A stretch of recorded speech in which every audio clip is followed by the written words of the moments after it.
An announcement before we start this week's podcast. The announcement was put on our Facebook page, GreatBase Tennis. We sent it out as a mass email. But let's do this, Yvonne. If you just read one paragraph, I'll make possibly one comment, and we'll get on with the podcast. All right, announcement. Professional positions and proven pathways. Steve Campbell and his wife Colleen have resigned from the Wintergreen Resort in Wintergreen, Virginia. Steve served as the director of racket sports, and Colleen served as the head professional. Yeah, certainly all the best to the Campbells. I've known Steve for 40 years. He was a guest on our podcast. Actually, I listened to that podcast the other day just to go back and reminisce. Also, all the best, Colleen, accomplished player and veteran teacher.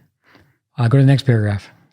Wintergreen is an award-winning mountainside facility that features 3 indoor courts, 16 outdoor clay courts, 8 outdoor pickleball courts, and 6 indoor pickleball courts. Please Google Wintergreen to acknowledge all of its features. It's a beautiful place. Yeah, definitely a beautiful place. The pictures certainly reveal that. Go ahead.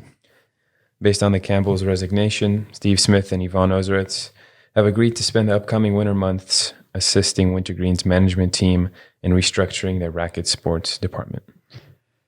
Yes, I know you're from Southern California. I was looking forward to having a little time out of the winter, but the winters in Virginia are short. Go ahead. Cover letters and resumes should be sent to Jim Fitzpatrick. His email is jimfitzpatrick@wintergreenresort.com. Please also contact Steve Smith. His email is smiths10s@aol.com.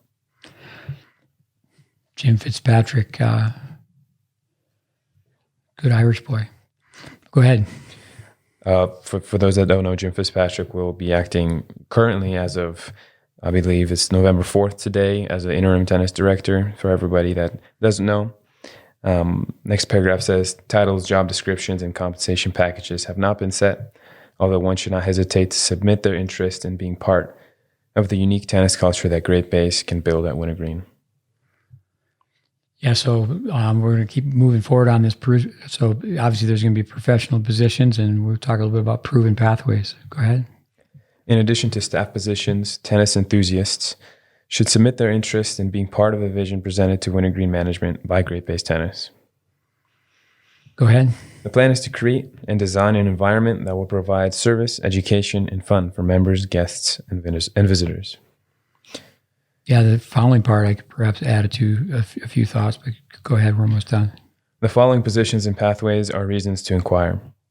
Professionals for on-court assignments, professionals for off-court assignments, coordination of tournaments, management of social and educational events, internships for career-minded professionals, studentships for competitive players, opportunities for parents and coaches, accompanying squads of players, program exchange and travel within the GreatBase International Network, development of the GreatBase Tennis mission.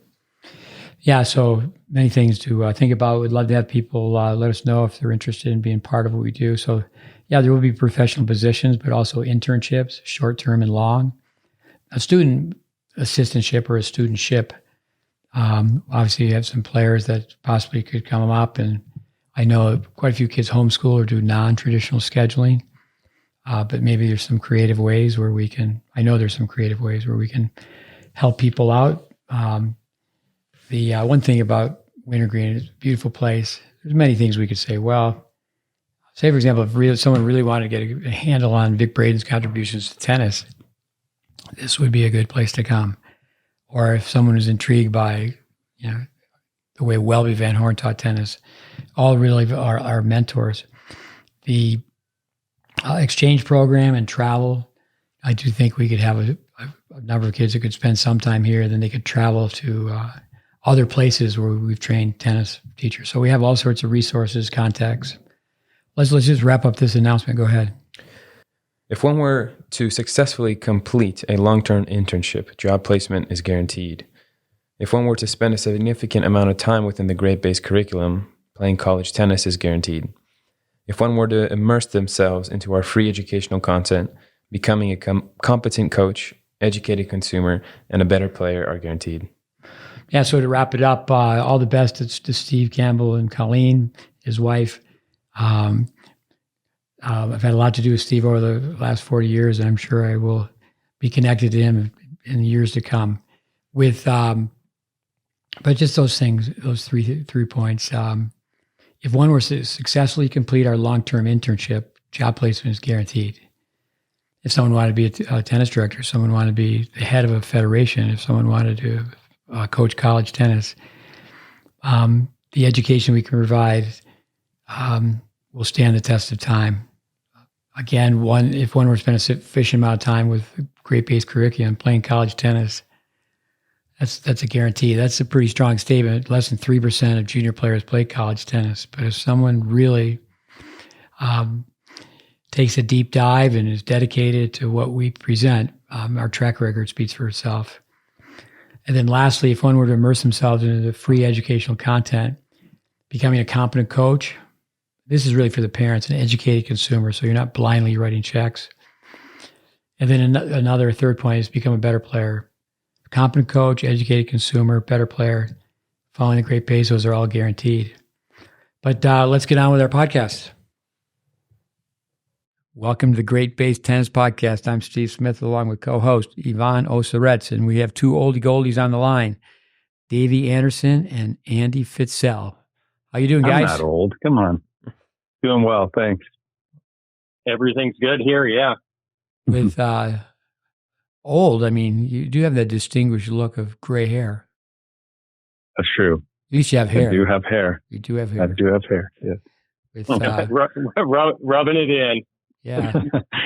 Let's go back. Our listeners are familiar with it, both of you guys. Thanks for helping with the podcast. I mean, Andy founded the podcast. So let's go with Dave Anderson. You want to set the record straight that your wife did not win the lottery by marrying you? I think that's common knowledge that she did win the lottery. There you go. She just barked at me for complaining about 10 minutes before we got on the phone. So I came home a little whiny, and she basically told me to zip it up, suck it up, buttercup, and so yeah, I think I got lucky. I don't think it would have worked well if she was adoring me every minute of the day. I needed somebody to keep me straight. To remind our listeners, Dave Anderson is from Minot, North Dakota. This is not true, but I used to say that, and his wife Jenna is the only person I know who's not from North Dakota who's been to North Dakota. But I certainly in my days, I remember meeting some hockey players here and there. I remember when I was at a hockey school in Toronto, there's these three guys from Fargo, great guys, and they really liked the camp. Big city. They really liked the camp, and they stayed an extra week. But the plane they were supposed to go home on crashed, and everyone died. I mean, hundreds of people died. Oh, wow. I remember you saying that. Yeah, that was amazing. With Andy, your wife is visiting. You're doing some freelance work in Malibu, California. How's Leo doing? Yeah, she just got in, long flight. So it's easier coming to the West, you know.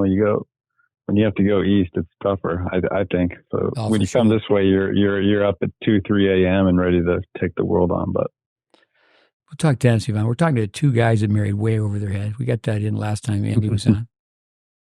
That's 100%. Andy's a handsome guy, though. Yeah, for sure.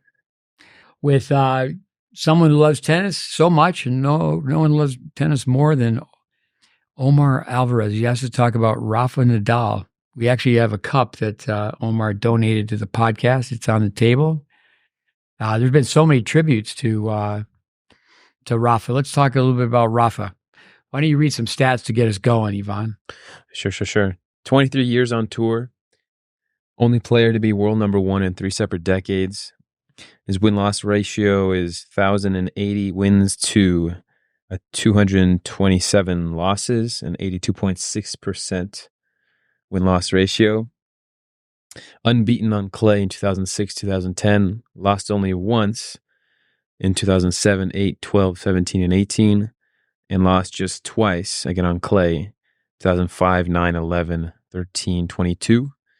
He's going to retire with the second most majors at 22 behind Djokovic. 92 singles career titles, fifth of all time currently. He has a record 14 French Open titles, Olympic gold at the Beijing Olympics 2008, He also has the doubles gold at the Rio Olympics 2016. He has 4 Davis Cup titles. Let's see, the Mallorcan won the U.S. Open 4 times, Australian Open twice, Wimbledon twice.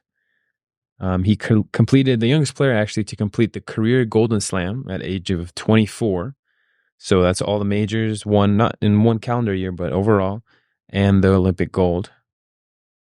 Alongside his French Open titles, he's the most successful players in ATP Tour events of Monte Carlo and Barcelona. He both has 11 titles and 12 titles, respectively. Between April 2005, May 2007, Nadal won 81 matches in a row on clay, the longest streak on any surface in the Open era. He pulled off a surface slam, winning majors on 3 different surfaces in the same year in 2010, and the double channel slam, French and Wimbledon, on 2 occasions. 209 weeks as ATP world number 1 and 5-time year-end world number 1. Here's some accolades. 5-time ATP player of the year, 5-time ITF world champion, 3-time Spanish National Sports Award recipient, 2006 World Sports Awards Breakthrough of the Year, 2008 Princess of Asturias Award recipient, 2013 ATP Comeback of the Year, 2014 World Sports Award Comeback of the Year, 2-time World Sports Awards Sportsman of the Year, 2019 Davis Cup Most Valuable Player. His wife didn't marry bad. She did okay. What a bio. What a bio. What a bio. What thoughts come to your mind? I've listened to many podcasts. There's many tributes. The Norwegian, Casper Ruud. Yeah. One of the better golfers on the tour. And he said that even though Rafa doesn't have the best swing, he's played him 3 times. He's lost all 3. He's 0 for 3. I've got some notes here. What comes to your mind, guys? Why don't you go first, Dave?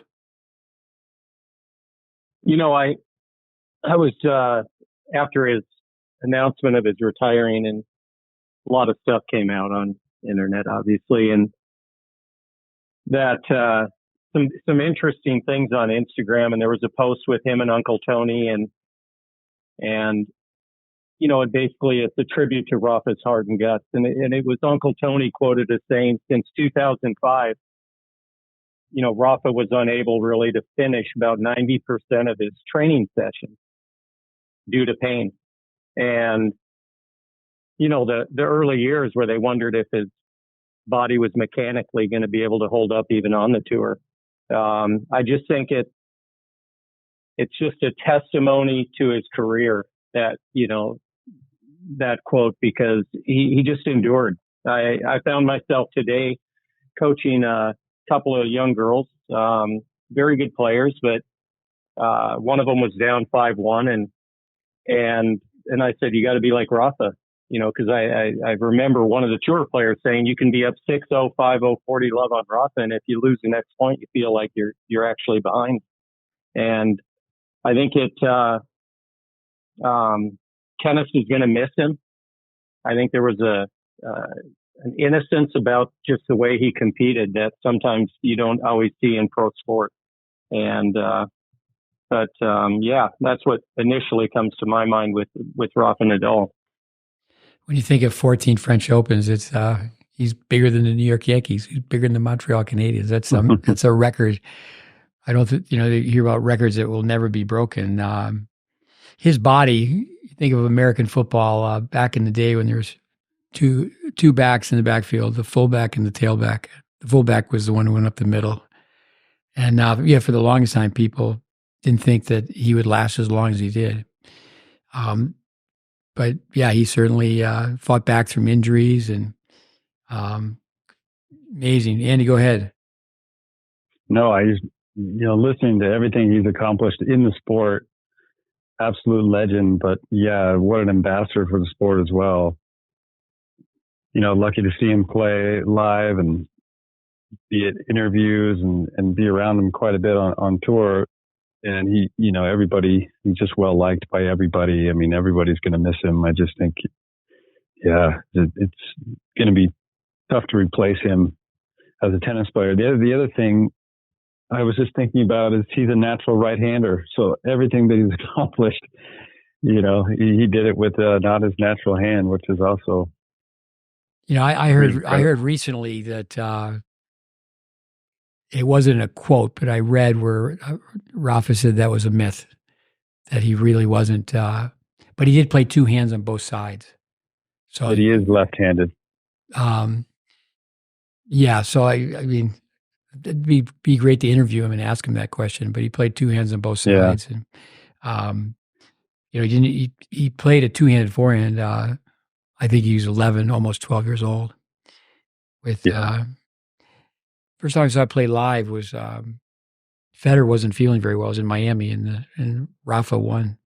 No, I was just going to say, it reminded me, just thinking back, times around Rafa at the Indian Wells tournament that we ran the 3D studies that Vic and I did for 10 years there. And Vic would spend most of his time in the interview rooms and ask questions to the players. And he was really into brain typing and things like that. But there was an article that came out based on the work that we did, and then also the work with Gideon Ariel, where, Vic was talking about the G forces that Rafa puts on his body, 4 to 6 Gs when he runs, and the way he stops, and that the body is just not built to withstand those types of forces. And I remember being in the interview room with him, and Vic asked him, this question, but he went off on kind of a long-winded rant, I guess, where he explained all this. He said G forces and went through the whole thing. And then I just remember, it was really funny because Rafa looked over at the interpreter and he said, "¿Qué dijo?" Which is, what did he say? and the guy just, he tried to do his best to, translate what Vic had said. But yeah, I think going back, nobody really thought that he would be able to withstand, his body withstand it. And he did have a lot of injuries, he was in and out of the game, but for him to go as long as he has, again, it's a testament to his will and his love of the game, obviously. And to make a long story short, I think it's really sad to see him go. And, you just thank him for everything that he's accomplished and did, and all the people that he's inspired. I mean, it's pretty awesome ambassador for the sport. Tough to replace. With hard courts, when he finally, this is a testament to his character again, when he won the Aussie Open for the first time, during the press conference, he said, "Well, I've been waiting to win on hard court. Now that I've won on hard court, I can say this." He goes, "I think we should play more on grass and clay, because when I'm older, in my older years, I want to be able to play football, meaning playing soccer." But no, definitely the pounding with Rafa. I mean, he just the term "grind it, pound it out." I mean, he actually, it's amazing how he came to the net, but he certainly, I wouldn't say that he was a player that would be compared to Federer, where, as far as the movement, it was more like the bull in the china shop. Mm-hmm. Yeah, 100%. When obviously, his command of the English language, when he first came on the scene, he was just a teenager, and he was asked if he used a psychologist, and the same thing, he turned to the interpreter, and then his answer said, he came back and he said, "I'm not sick." So yeah, he did need an interpreter. I think all the great players, it could be Laver, it could be Arthur Ashe. It's out there if you want to dig, but quotes from, could be a coffee table book, quotes from Rafa. One of the best is, my goal is my next practice is going to be my best practice. Yeah. But I think that's where a lot of people, I think when I say people, coaches, parents, players, the match is over, and not to read and listen to, what goes on in between matches. It's not just, not just like, okay, let's watch match point. And I think that's a sad thing that too many juniors today, they have so many choices on their telephone. They don't really watch that much tennis. Yeah. The other thing it reminds me, like I just heard a little clip of Federer talking about how, the best players are the best movers. And obviously, Rafa had some fight and some movement capabilities for sure, but not the best technique, not the most efficient technique. But Roger was saying that, with the rackets now and the strings now, the technique, you can kind of work through that with the technology, that it was more important just to have, movement and be really fit and be really mentally tough, really over having efficient techniques. So that might be something worth talking about, that, it is kind of, you always talk about character, Steve, that, that's the most important thing. And obviously to get someone down the road, it is. I mean, it's nice to have efficient technique to be injury free though as well. So kind of an interesting way to look at things with Rafa. So successful, but he has had to battle some of the injuries that maybe, if Federer didn't, because he was more efficient. I was going to say tactical as well. I mean, I've been watching a lot of his highlights, and I mean, he's going deuce court alley to ad court alley and hitting forehand without any backhands in between. And I think that the ability to shorten points, I mean, to kind of do what Jimmy Connors did later in his very end of his career, where he was, going forward much, much more, and acknowledged that he probably should have. And then I think some of it is just bad luck, though, too. If you look at certain players, their body types, Rafa's definitely a little bit more mesomorphic than some of them but you just don't know. But he certainly, I think, if nothing were going to change on him technically, I think he could have just shortened points and saved some beating on his body. Yeah. With the body, I've heard people that know soccer, football, international football, that he would have played a different position. He would have been like a Federer. They could have both been World Cup players. Like Nadal's uncle, he was on the winning team, not Uncle Tony, but one of his other uncles.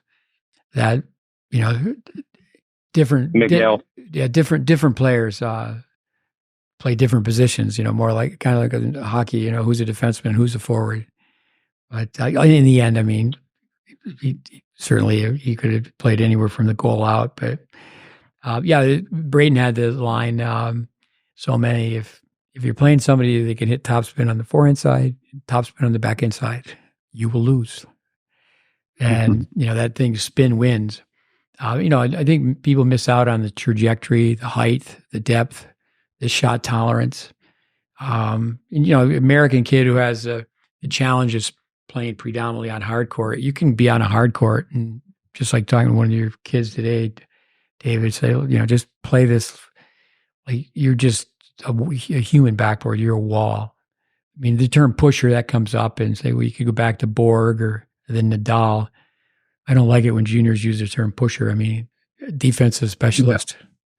What do you think about, let me ask you this, guys. What do you think, because you go back to the early footage of Rafa playing at 12, 13. I mean, the way the guy coiled his upper body and his racket path, they were much different than the way he finished his career on the tour. And how do you, kind of like, say, an Andy Roddick who, did have a different path on his backhand when he was younger. It was cleaner. What do you think contributed to that digression, I guess, where Rafa, he played around with his backswings a lot on the backhand for his career. But he, we've all probably seen the footage where he's coiling the upper body, his racket's up on edge on both sides, and it didn't end that way for sure. I made a clip some years ago from, you've probably seen this one, Dave, on Rafa's backhand from when he was at La Petite. Exactly. 14s, and it was just really clean, like high, low, high, and the unit turn. And now it's a little bit more of kind of a reset loop, a little more compact. And that, I think things just evolve. And, sometimes the speed of the game, maybe they feel like, it's more compact or, saves a little bit of time, but the down up doesn't exactly save time. But I think things evolve. I remember Federer saying that one time that I talked about his toss being lower, and he said, it's just the evolution of the game. Sometimes they just evolve, but because Sinner's done the same thing. It's a lot higher now. He's got this little sort of compact reset loop. And, I always think, well, why don't people just hit it high and heavy to his backhand, hit kick serves to his backhand? Because if you're going low, it's a tough ball to handle. But, you can only guess unless you're really on the inside. Yeah, and I think it's different from one camp to the next. I would, might be where Darren Cahill and company, they're, whether it's a pinpoint or a platform stance, changes that people make. But there was that time where there was discussion about Nadal's toss being lower. But yeah, definitely is the shape of the swing on the backhand side. It altered some for sure. Yeah, even the forehand, where he is in his preparation with the racket face, his elbows down and his racket face is open initially. It's more severe now than it was in the beginning. It wasn't as open.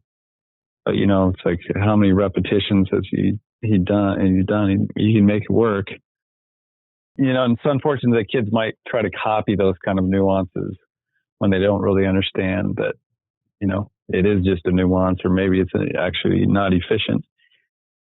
Yvonne was talking about that in his own journey to the truth, that, he used to just try to copy Federer or whoever it might be, and you're not aware of some of the things that are maybe not efficient or nuances that aren't really fundamental. Yeah, that trial and error approach, that YouTube research, or even say you could be old coaches, but young coaches. I like Warren Pretorius's line where if someone's telling you arch your back on your serve and come over the top of the ball on your forehand and knife the volley, take your rackets, put them in your shoulder bag, and run away as fast as possible. But no, I do think for the most part it doesn't work when people are going to be copycats. To copy the work ethic, to copy the character, but not to copy. Look at his backhand volley.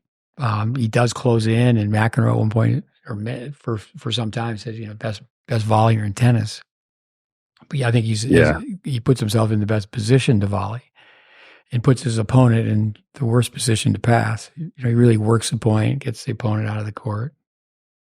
Dave, I know you were going to say something. I was just going to add, with these guys, you talk about Rafa. If you were to sum Rafa up, if someone mentions you, Rafa Nadal, what's the first word that comes to your mind?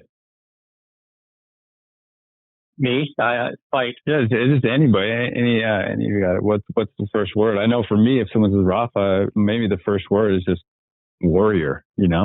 Yeah, fighter. It's not like you think really efficient serve or backhand or something. You know what I mean? You just think warrior.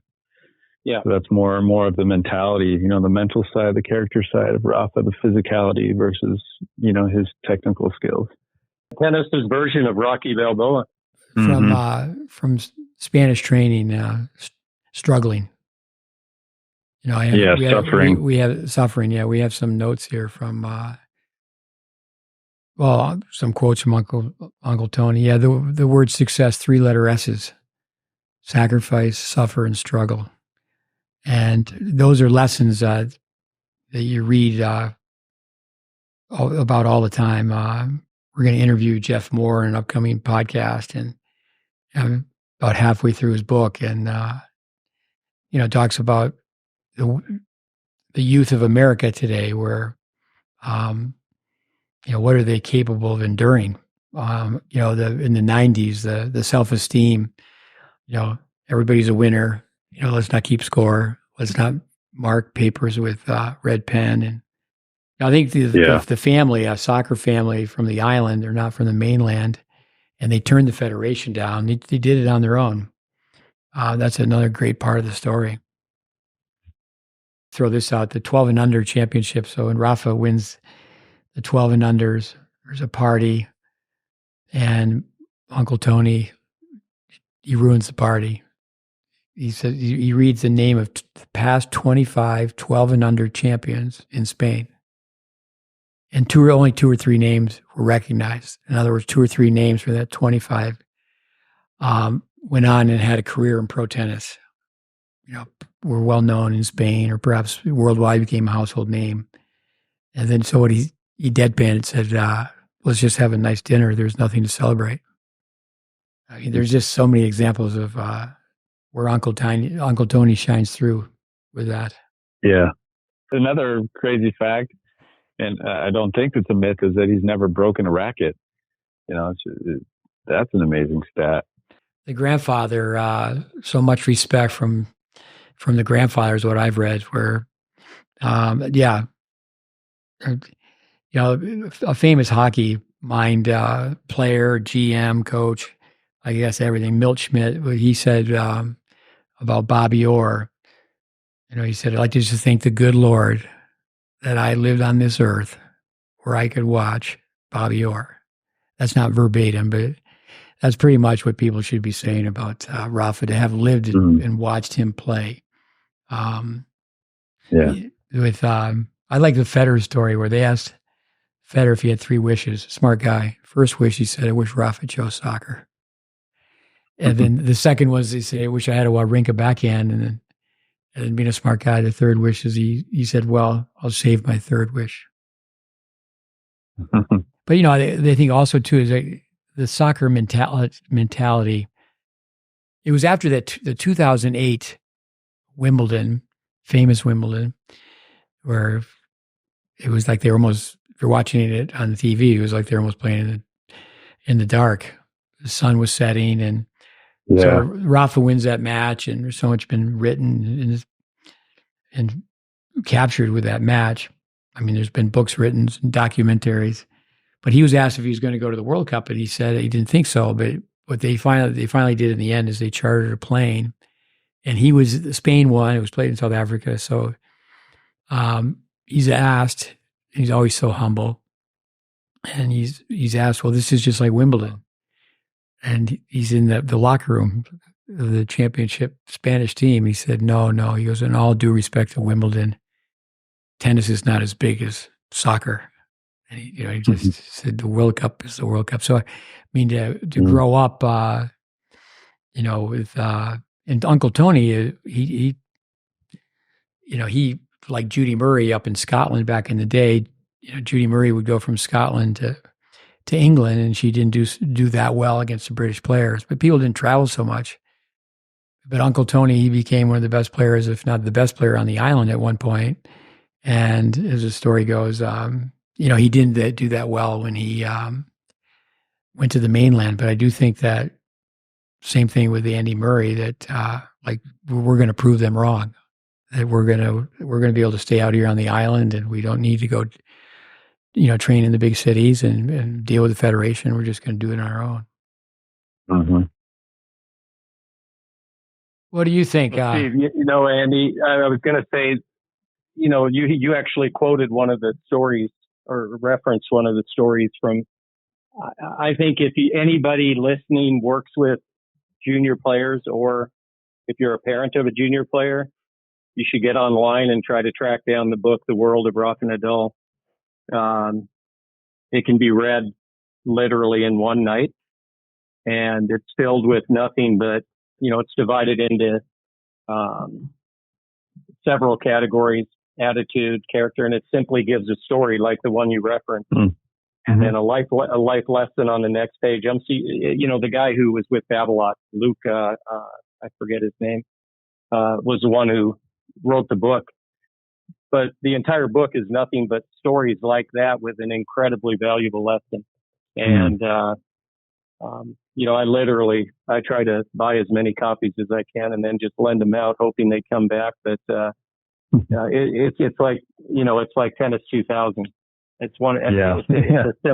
It's a similar book in terms of significance, but totally different value, depending on what lens you're looking at it through. But for our listeners, not enough chalk talks in junior development classes. I think to be a little more creative, say instead of, well, the class is over, but especially on, like a Saturday, I remember working with you, Dave, where we would have, the kids didn't practice on Sunday in the morning. It was 100 hours. It was 15 hours during the week, called it 100 plus.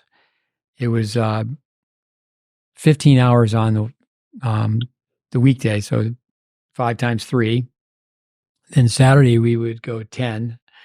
And they could come and go as they please, but just to come in and have a full day, bring a brown bag. Ask kids today, what's that mean? Pack a lunch and make sure mom and dad don't pack the lunch and show up. And then the book you're referring to is just to take an excerpt from that, and because I have a copy of that book, but then it just gets buried it's on a bookshelf, or it's under a pile. And with that, Yvonne, can you off this cup? There's a Rafa cup. Why don't you read a quote from that? We've got this Rafa cup. It's on our table all the time.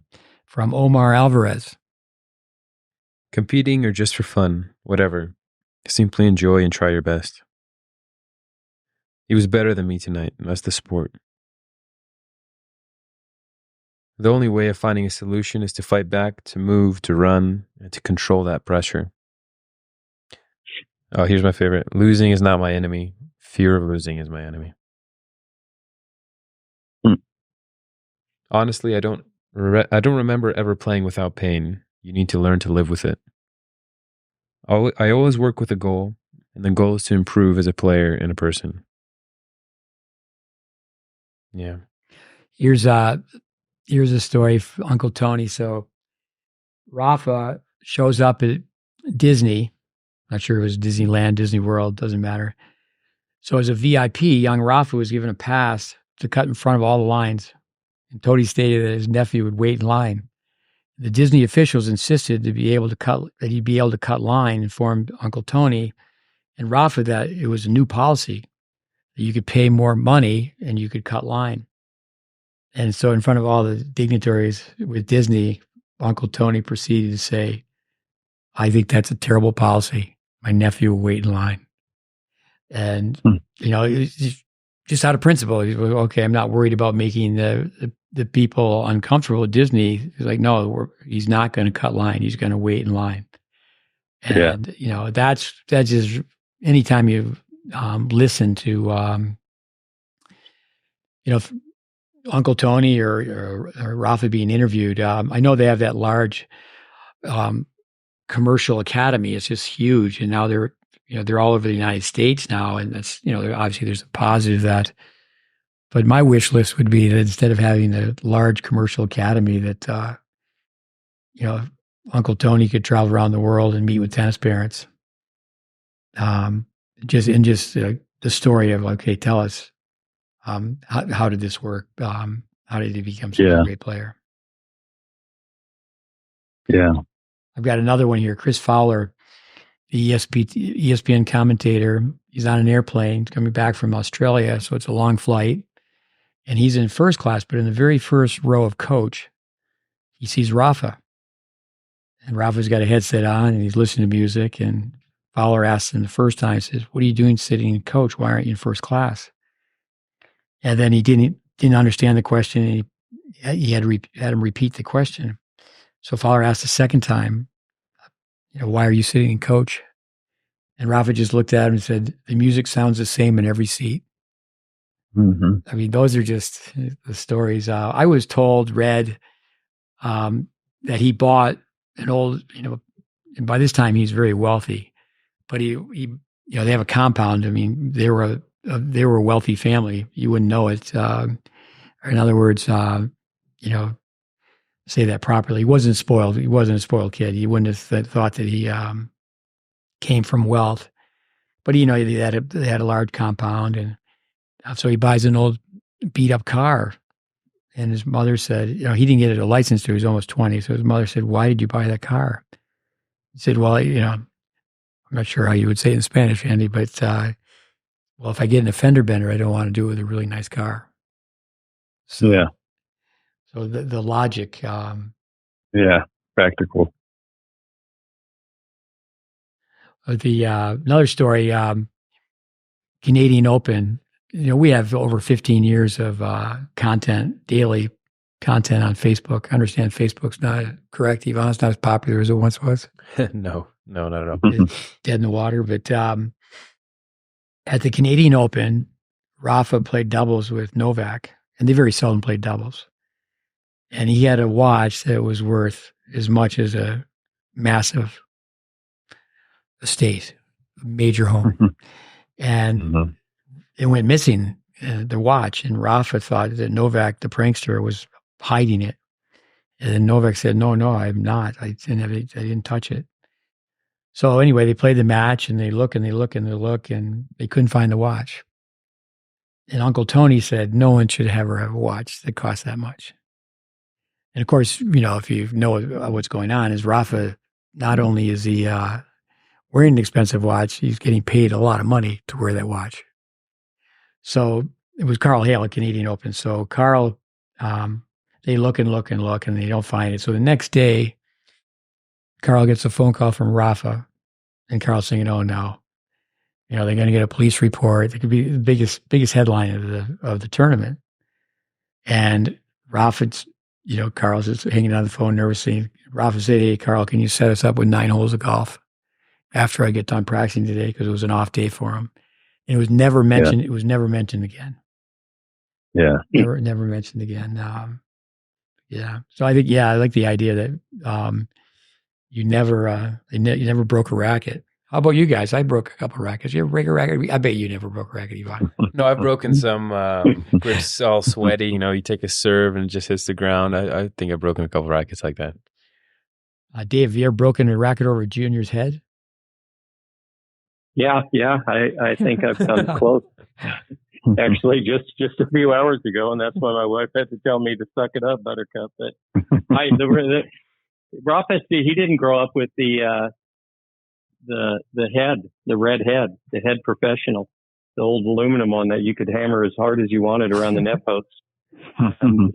Would just deform into some sort of Schnaubert ergonom or a PDP open. And that's right. Those, but you can still play with it fine. But yeah, I love those old aluminum ones. Yeah. Those are great.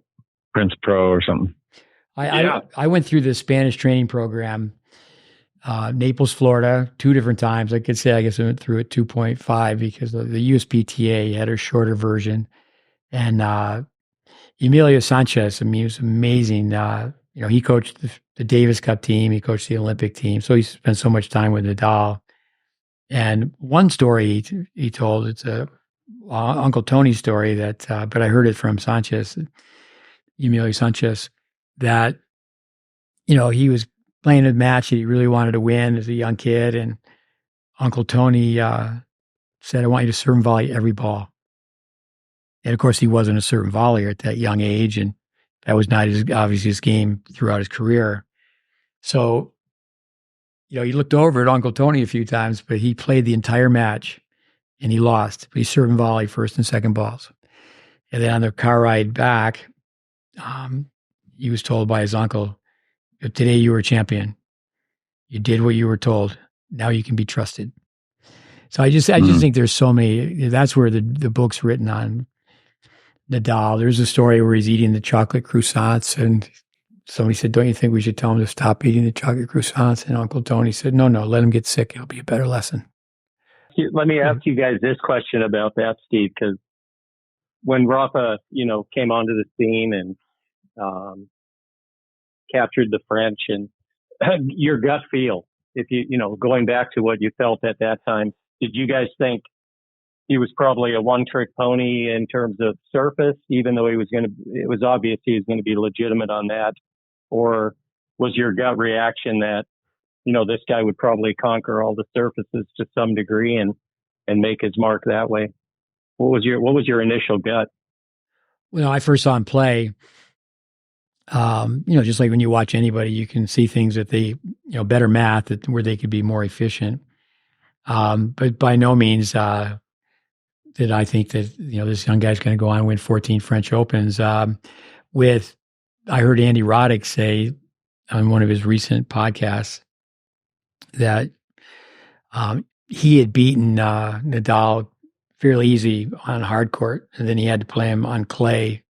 I believe it was a Davis Cup match. It's a recent Andy Roddick podcast, and he said, it wasn't, but like 6-7 months later, he said it was a completely different animal. I think that's where you do have to think about somebody who's actually been on the court and played with him. One of our students who Dave, so you do as well, Andy. Roller de Hart. I believe he got through qualies and he got through the first round. I think he beat Rokas from Belgium, but he anyway, he played Nadal in the second round under the lights at Arthur Ashe, and it was like, when a guy's got a little play where the racket face is open. Hart had an open racket face on the forehand side, and a little outside in on one-handed backhand. It's But and he was so nice with, afterwards what he said about the Hart, playing in a stadium like that for the first time. He was very gracious. But I think that took a set, didn't he? No. Tyler took, No. He extended it to 6-4. It was straight sets. Oh, that's what it was. Yeah. He was threatening to take one. Yeah. But he had a little bit of fun because the very first point, he, as a guy who's never been on a stage like that, he looked up and he went to the umpire and he had the line called, what was it called? Hawkeye challenged. Yeah. Mm-hmm. With, here's some notes, some quotes. You've already said this is worth repeating again, Yvonne. Losing is not my enemy. Fear of losing is my enemy. I don't see it very often anymore, but kids used to have that baseball cap that would say fearless, to just hit out under pressure. I'm on the court with some juniors. Say, would you rather, you're down match point, would you rather lose this way or lose this way? And, then, all the math from Braden, you have a better chance of having the racket face be vertical to hit, square it out by swinging fast and swinging slow. Here's another quote. It's never time to look for excuses. How's that go? We have no profanity on this podcast. Excuses are like noses. Everybody has one. Mm-hmm. I think it's said in a little more colorful manner. Yeah. You just try to play tough and focused, point by point. Sounds so boring, but it's the right thing to do out there. Here's number 4. There's just a dozen of them. I always work with a goal, and the goal is to improve as a player and a person. That's finally the most important thing of all. I play each point like my life depends on it. Andy Roddick, I remember him. I would reread this book, or Andy Roddick was asked, why are you playing so well? He goes, I just pretend my mother's life's on the line. This is a great one right here. Remember Dennis Van Der Meest always say you shouldn't have idols. I don't have idols, I have heroes. And there's definitely a difference. I have lived my whole life with high intensity. I learned during all of my career to enjoy suffering. And, I think that the Russians are like that with training. Andy Murray. Yeah. How do you become mentally tough is, play and train through pain. I appreciate a lot. Go ahead, Dave. Andy. No, I was just saying quickly, I think the first time I saw Rafa play, he turned pro at like 15, I believe. It was either 15 or 16 the first time I saw him play. And, when someone's winning ATP matches at 15, 16, you think, well, okay, there's, this is a phenom, there's something to this. Being left-handed, I think we all thought he was going to be good, but never knew how good, but definitely that it was going to be good. My question is, okay, for coaches out there, listeners, it's like, well, okay, how do you take these lessons and pass it on to the next generation or the players you're working with? I mean, it starts from a very young age of just having that family around you, the culture, the character that they have. But what are some of the things that you can do on a daily basis, let's say in a junior program, to be more like Rafa? What are some of the rules, whatever it is, what can you set up?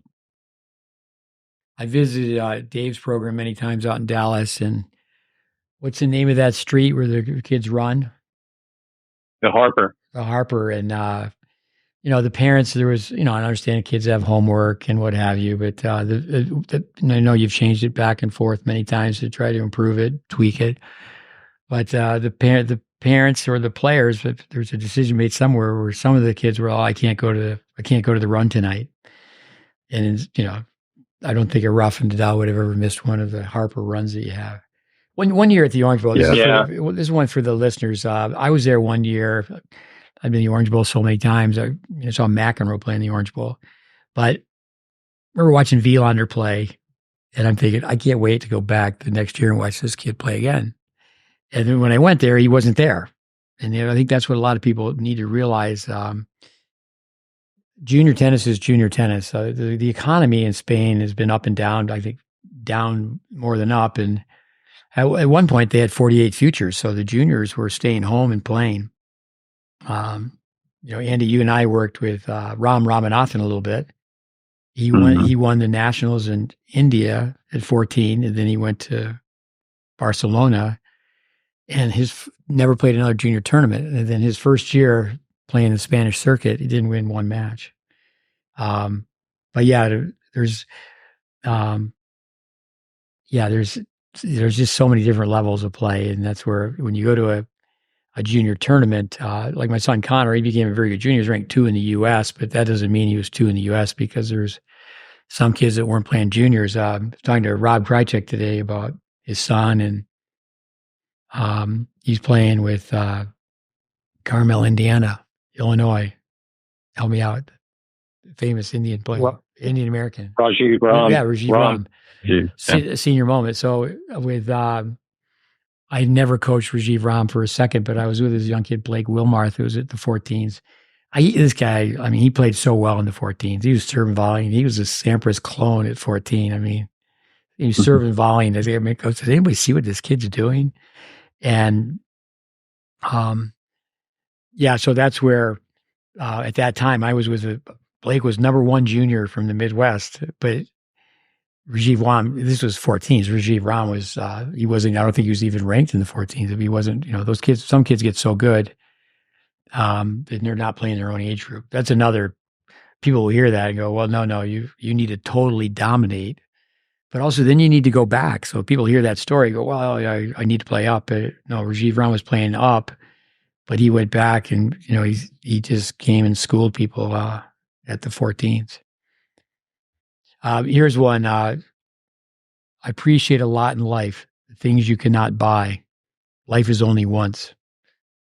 Just so grounded, right? With, you certainly can't buy a tennis game. Here's another one, number 10. The glory is being happy.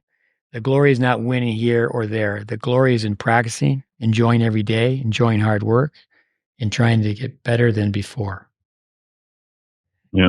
Rick Macy, who has all the signs up, I think there's a lot to be said about that. But that's where it's like, okay, 3x5 cards. Let's call everybody in and read a Rafa quote. Mm-hmm. My motivation is tomorrow, just one day at a time. Again, I think all these quotes, coffee table. I know Federer's come out with a coffee table book. I think it's more of a pictorial though. My goal is the next practice is, I've already said that my next practice is the best practice. Actually, that was all these podcasts. Roger Crawford, who came to visit us a few times in Tyler, Texas. Dave, disabled in all 4 limbs, played Division I college tennis. He wore a prosthesis on one leg. He had half a foot on the other leg. Had to tape the T2000 or T3000 to his hand. And I just remember on our podcast, Crawford said that was his favorite quote. Andy, to your point about, what do you take?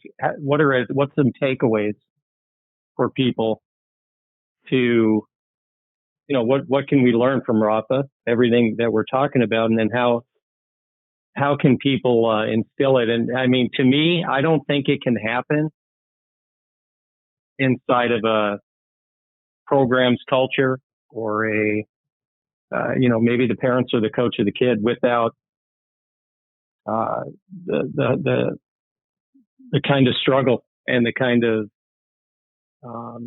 intense pain, sacrifice that comes with developing anything elite. And I follow Nick Saban a lot. I really like his approach on athletics in general. And I think that the culture, I've always believed the culture of the household is way more important than anything, that we do often out on the tennis court with the kid. And, but how do we get that, culturally spread and at what point? Because, it's always interesting to me how, before I got on the phone tonight, early childhood class was going, and we have our older kids. Mason Vaughn was out there feeding balls, and actually I have video of him hitting volleys back and forth with my grandson who's 6. And, but you got to have, Rafa had a servant's heart. And this sport, this culture that is kind of been created in our sport in this country, there aren't a lot of kids that have that servant's heart, let alone, willing to give back to young kids. I think that we need a kind of a complete facelift, culturally in order to produce more Rafas. Coach Andreas, who, has been on the podcast here, and we spend all day together, and he had a very good point today. He said, it's not across the board, and this isn't a shot at tennis people at all, because I certainly bleed tennis, but he said, he asked me, he goes, what was your first sport? I said, baseball. He said, what was your second sport? And I said, hockey and basketball. And he goes, that's my point. He goes, most of the kids we're looking at here, their first sport was tennis. And, sometimes some of the Rafa characteristics don't evolve too quickly in just the pure tennis world. But if you come out of a locker room in football and other sports, American football or international football, I think that those characteristics, they're intact a little bit sooner, a little bit quicker. That's just my thought. You'd back up for our listeners, Mason Vaughn, won a national title this summer. So what is he, 15, 16 now? Yeah, just turned 15, August 20th. Yeah, so our listeners, if you get a visual on that, I certainly have to confess that I listen to more hockey podcasts than I do tennis podcasts, but I do a lot of walking, and I listen to podcasts. And just today I heard one of Wayne Gretzky's teammates talk about, Gretzky always had time for everybody. Someone stopped for an autograph. I mean, he was just totally connected to the person he was with at that time. Just jumping around, pickup sports, sandlot sports, they've gone away, too many times. The young athlete, they're always with a professional coach, a professional trainer, or there's parents around. There used to be no parents around. So obviously anybody follows our podcast, we're big fans of the late Vic Braden, and Vic was ABD, all but dissertation, because he wanted to prove that you could help a kid more through sport than you could going to see the psychiatrist. And, as the story goes, you sit on the couch and you tell the psychiatrist your problems. But that's one thing that does take place in other countries, is just pickup soccer. I've heard soccer people say in America that even the really good American kids, it has to be structured. And, but that's something that,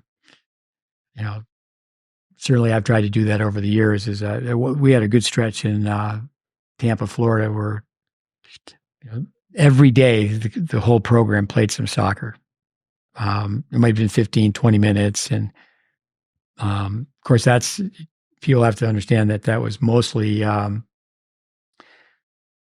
we would do it a little bit in the afternoon, but when you have people that can practice twice a day, it's much easier. You have people that are in non-traditional scheduling, commonly referred to as homeschooling. But yeah, I think that's gone away as it's their only sport from beginning to end. Kids going out playing a little tackle football, no equipment. But no, we're not going to play touch football. We're going to play tackle football. And you hear footsteps. I mean, are you gonna catch the ball? I can just go off on a tangent. One of my favorite hockey players, Dougie Gilmore, he's playing football, side of the yard, and one end zone is a residential road. And Dougie's father's on the same team, and his father's the quarterback, and Dougie's in their road, and father throws a football to him, and a car's coming. Dougie gets out of the way. And his father goes, "You should have caught the ball." And Dougie goes, "The car was coming." His father said, "So?" And, those moments, especially, the country club mentality. I know, Dave, your place, Dr. Miran Mann just this morning, he's at a place that also is referred to as a country club. But didn't you get in a little trouble, or didn't your father tell you to quit saying that the country club's a mile down the road? No, it was when I took the job here. When I took the job here, it had been about 2, 3, 4 months, and then the Dallas Morning News kind of came out and did what I thought was going to be a little article, and it ended up on the Sunday edition of the Dallas Morning News on the front page, a full half a page, and in the first 2 paragraphs, I said my number one goal was to break the country club mentality in Dallas. And my dad, I sent him a copy. Back then you mailed everything, and he wrote me. He hand wrote letters back and forth till the day he died. And he basically said, "You might want to update your resume." And working for, at the time, Club Corp, the largest country club management. But I told him, I said, I'd rather know now than then. Later, I'd rather know sooner than later, and it's worked out okay. Mm-hmm. Let me ask Yvonne, what do you have in common with Rafa Nadal? Big biceps. Big biceps? No, I don't know. It's tough to compare yourself to someone like Rafa. I've got the answer right here. I take a cold shower. This is a Rafa quote. Oh, yeah. So you could tell us what you do each morning, Yvonne. You're a much better man than I am. I take a cold shower, freezing cold weather. I do this before every match. I enter a new space in which I feel my power. I'm a different man when I emerge. I'm activated. I'm in the flow. Nothing else exists but the battle ahead. I mean, is that Yvonne quote or Rafa? No, that's Rafa. That's a Rafa. Let me read that. Let me read it again. And Yvonne, I mean, you got listeners. Yvonne, baby, takes a cold shower every morning. Hot shower the day before, but gets up and boom. I took some cold showers, but it wasn't a choice. I was living in a van. We covered that not too long ago on this podcast. Rafa Nadal, I take a cold shower, freezing cold water. I do this before every match. I enter a new space in which I feel my power. I'm a different man when I emerge. I'm activated. I'm in the flow. Nothing else exists but the battle ahead. You got to love that guy. Tell us about the cold shower, Yvonne. Yeah, we're the same, him and I. When did you start doing that? Did DC inspire you to do that? No. You had told me that he does that. Okay. Cold plunge. I don't know where I started. I guess I read some benefits of it. Oh, maybe there's this one guy by the name of Wim Hof. He's famous for his breathing exercises and clinical studies where through breath work he can manipulate his nervous system. And he has a book out, and he has his own breathing methodologies and such. And he has also world records in areas where he can swim under like ice under glaciers for long periods of time. He climbed Mount Everest in board shorts and such. And it's just he regulates his internal body temperature through breathing, and he's really good at it. And He advocates for cold showers. And I remember I started taking cold showers a while ago, and I'm like, how bad can a cold shower be? And still to this day, it's still real bad. I've been taking them for a while, and you still, every morning you get in, it's like, oh, you got to psych yourself up. It never gets any warmer. It's still cold every time you get it. I went to this prep school in New Hampshire, and the snow skiers, there was a really nice sauna, bottom of one of the old dorms, and it was a pretty good sized sauna. And these skiers would come out, they'd roll in the snow and go back in the sauna. I go, well, I'm gonna skip out on that opportunity. But I know one thing I did, and oh man, it was so bad. It was like, who's going to jump? We had a covered bridge just right around the corner from this prep school campus, beautiful place, Utopia. And there was just still snow and ice on the fringe. It's okay. I'm going to be the first one this year. Just jump in. So Andy, when you said cold plunge, I remember being a tennis bum in Boca Raton. This English guy, Squire, and I, they just, we were not residents, but they had a locker room that was just open. Say, okay, but the showers were cold. And I remember Squire going, "What are you doing jumping in the pool?" I said, "There's no way I could take a cold shower by just slowly getting under that shower. I mean, it's so much easier to just jump in a cold pool." I get rambled out. This kid, John Posey, who's our go-to person. He's a Rafa Nadal guy. That guy could suffer. Oh my word, could he suffer? We used to say he could not inflict pain, but he could endure pain. So I had a swimming pool, and Posey, he's in the house. It's freezing out. He was staying in some nearby apartments where you walk over. Just, for Florida standards. I mean, I'm from right near the Canadian border, but certainly my blood thinned out, and I'm a wimp, and it's freezing. I go, "Yeah, Posey," I was just to say, I say, "Posey, you jump in the pool, I'll buy you lunch." The next thing I hear is, "Boom!" But he's in the swimming pool. Here's something I've got. These are notes from a lecture by Tony Nadal. I had someone translate them. Unlike you, Andy, I can't speak Spanish. I did get 3 years of A's in Spanish, but I can't order lunch in Spanish. I was so stupid. I can remember being telling everybody, "I'm not going to use this."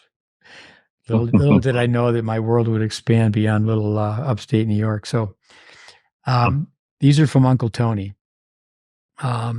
Accepting reality is complicated nowadays. It seems messages always have to be positive.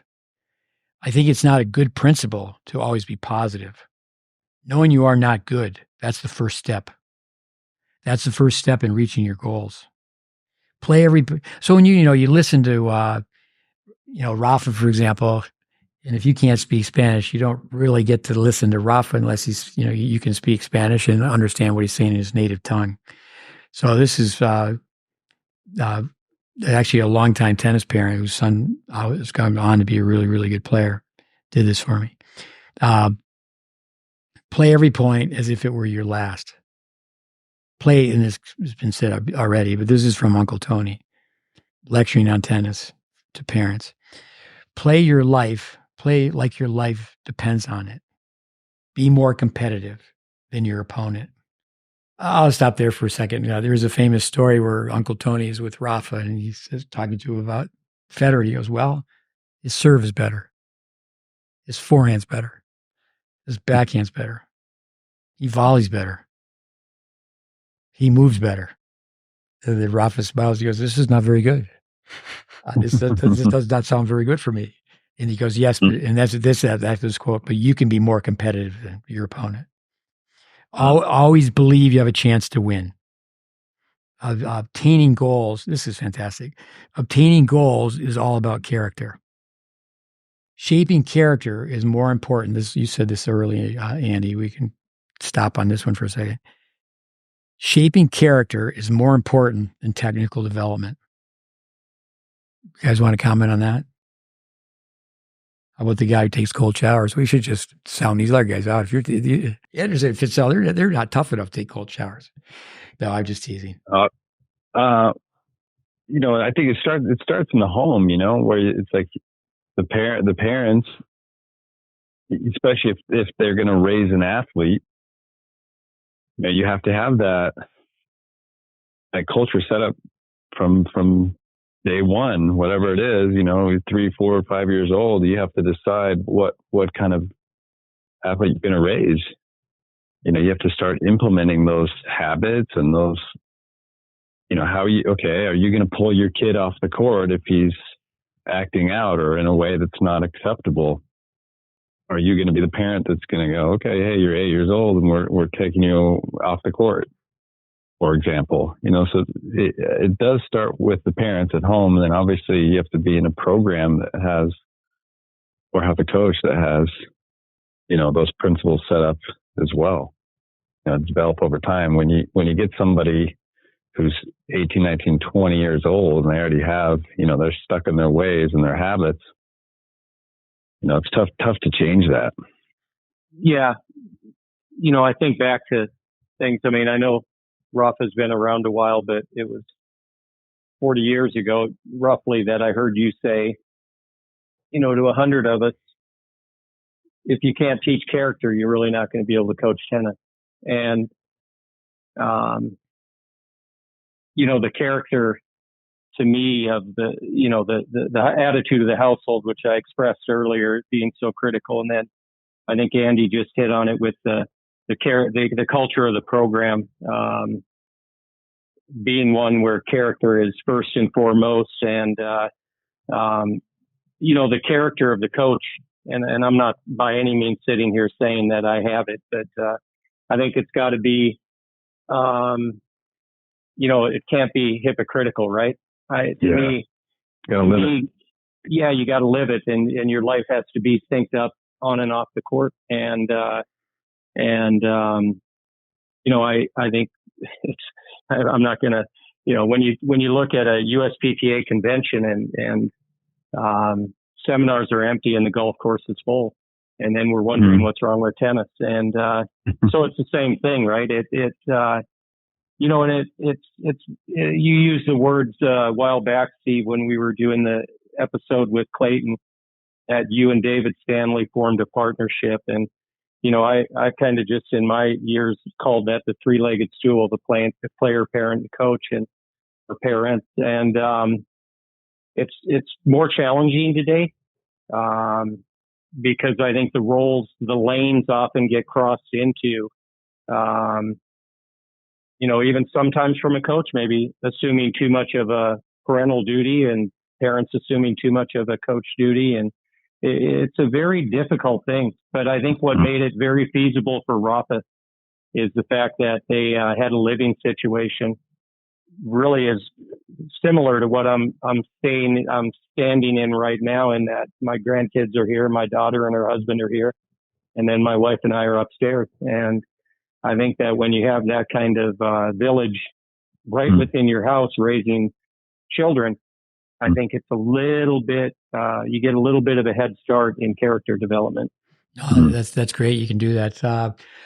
I think of Coco Gauff. I mean, obviously somebody could help her with the ready position and a better grip on the forehand side. But at one point, both her grandmothers were teachers for homeschool. And I think that's one great thing about Canada, where, everybody pretty much lives 100 miles from the U.S. border. You keep going north, it's the tundra. But here in the U.S., a lot of kids, they just don't have that opportunity to be around their grandparents. And I do think, too, that sometimes, the grandparents, they need to get involved in teaching character. I think that there's a funny joke. Why do grandparents and grandkids get along so well? Is they have a common enemy. And but that's where the grandparents, they just pop in. If they're just popping in for a few days, they're going to be thinking about taking the grandkids to go shopping or get some ice cream. But if they're around all the time, wisdom, it's so powerful. It reminds me of just little things like, Steve, when we had the tennis house during COVID times, and we had a kid who, wanted to make a peanut butter toast, and asked the question, do I put the peanut butter on the toast before I put it in the toaster, or do I toast it and then put the peanut butter on? It's like, man, you're 12 years old. And that's where, going down to the parenting, like if a kid doesn't know how to make peanut butter toast. Yeah. It's just all those little kinds of things, or never pulled weeds, or, or how they pull Yeah. weed, or that, or Yeah, or how to pull weeds, getting dirty. They finally put their hands in some dirty dishwasher, dirty water, washing dishes. Yeah, how much can you take? I loved it. See, a long time ago, I remember, I think it was in Tampa, and you may have done this just to test, but, turning on the heat during a hot summer day and turning on the heat in the van, and you just wait, you just see how the kids are going to handle it. Just that little bit of a test, environment, to see what kind of character they had, who's going to complain about the heat or ask to turn on the air conditioning. Yeah. Who's going to be the first person to complain? Park as far away as you possibly can. They have their big shoulder bags. The bigger the shoulder bag, the coaches are listening, the bigger the shoulder bag, the further you park away from the tennis courts. And, the whole thing is then the tennis kid has to carry their own bag. You can teach a character. I remember when I was, sorry, just quickly, I remember, being in a van going to a tournament when I was 10 or 11. We would just talk about scenarios like, hey, well, let's say you're walking down the street and you find a wallet or you find $20. What are you going to do? And you just have a discussion about it. I think there's those teaching moments, little things like that that you can do to develop character traits. Yeah, honesty, whatever. That gets deep too. I mean, to become a godless society, I can remember Max Buckley. I remember finding $4, and when I handed it in, and he said to me, "Come back at the end of the year." Someone claimed, it was almost towards the end of the school year, so like 2 more weeks. If anybody claims it, so it was the last day of school. I went up to him, "Hey, did anybody claim that $4?" And he said no. And he reached his pocket and gave me $4. I did this today. I made a half dozen videos. Yvonne's kept records. I think we were 24 states and 14 countries and 180 visitors up here. And I tell people, okay, call me up with your mom, dad. It'd be great, both parents on the line. And I said, I won't do it to make, I tell them before they leave, I said, I won't do it to make you feel bad, but I'll ask you 50 questions. And the answers will all be no. They're pretty steep. Like, hey, have you made a poster of the word picture method? Have you hung a string from a ceiling? Do you have a practice log? Did you put up mirrors? And you just on and on and on. And so when I'm out on the court, I mean, I do think with technique, it's get someone to go high, low, high, or have a short compact motion on their volley, but to get people to practice and get people to practice on their own. What do they do? What do they do when they're not with the coach, with the program? Rafa's mom, I read where she had said that there was just so many times that she wanted to approach Uncle Tony and her brother-in-law and say, "Hey, you're being too tough," but she never did one time. She never interfered. She just, at times she was like, "Oh, I think he's being a little bit too hard on him." And one famous story is when he was really young, Uncle Tony would tell Rafa what the score of the match was. And he had already seen the match. So like, he knew Henman beat Rafter 3-3. And he goes, "No, Henman's going to win this 6-3, 6-3. And Rafa would win, beat 6-3, 6-3. So early on, he played games like that where Rafa just thought he knows everything. He's got magic. Let me finish this list from this translation.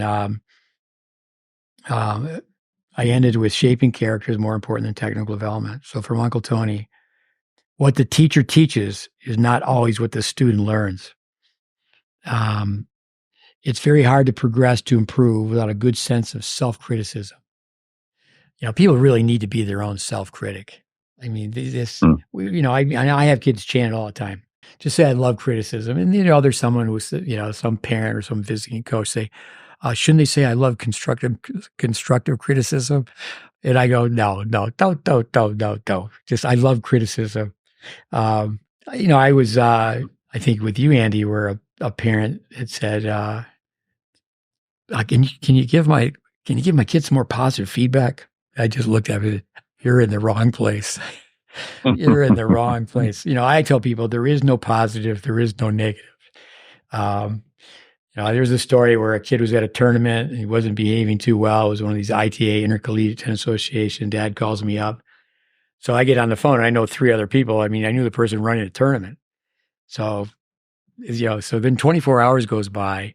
So, I mean, I was giving these guys as a gear. I think they thought I was going to reach through the telephone and hit them over the head with a clipboard. So the next day, 24 hours later, the dad, he's like, oh, no, everything's fine. I started yelling at him. I mean, what do you mean everything's fine? It was 24 hours ago. And, but yeah, I think self-criticism.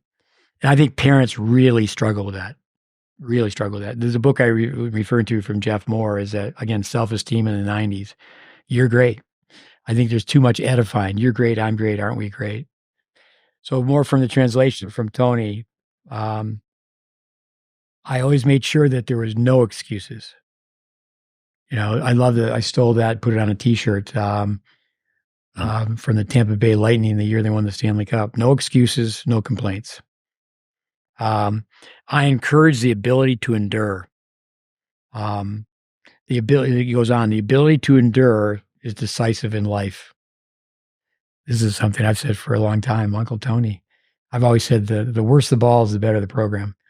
But in this lecture, he said to the group, practice with the worst balls, the worst courts.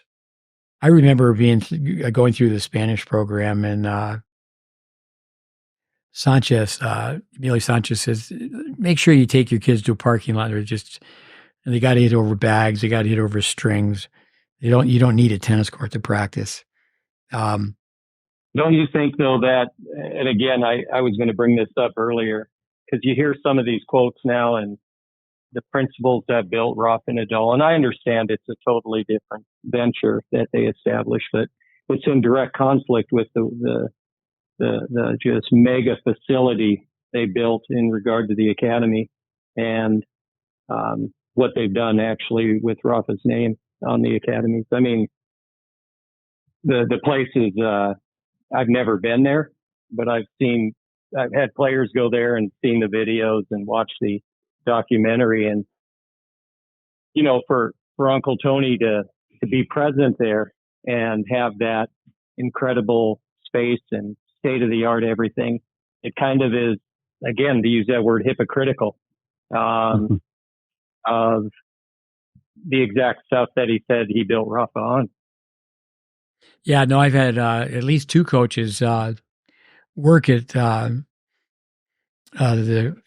Rafa Academy, and no, it's definitely fancy. And they have circuits now. They actually they tried to buy Everett's. They've tried to deal with the USTA and have a Nadal circuit. And no, there's a business to it. Where I know, Andy, you went to a lecture in Germany, and Uncle Tony was just basically selling the academy. But business is business, and but that's where it's, if you really want to dig deep. I heard Dave Secker say it so well, is that the consumer needs to realize one of those lines. I wish I said that.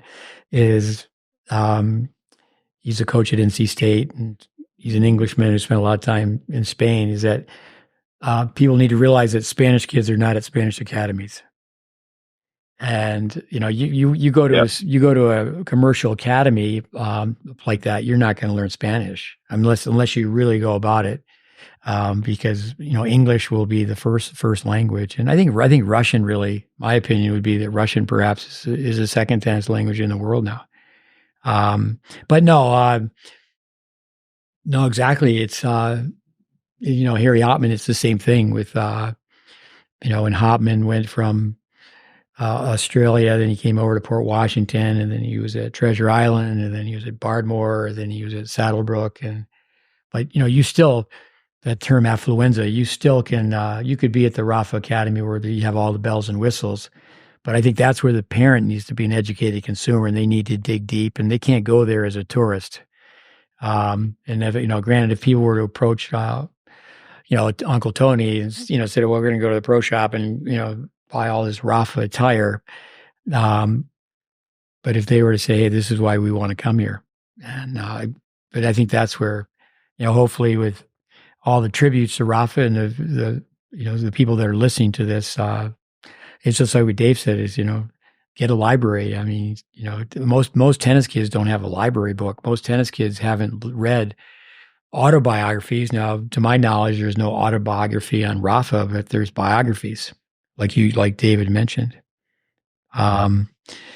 With I would say there's a lot of kids that their parents may be listening now who have actually never watched a full match of Rafa Nadal.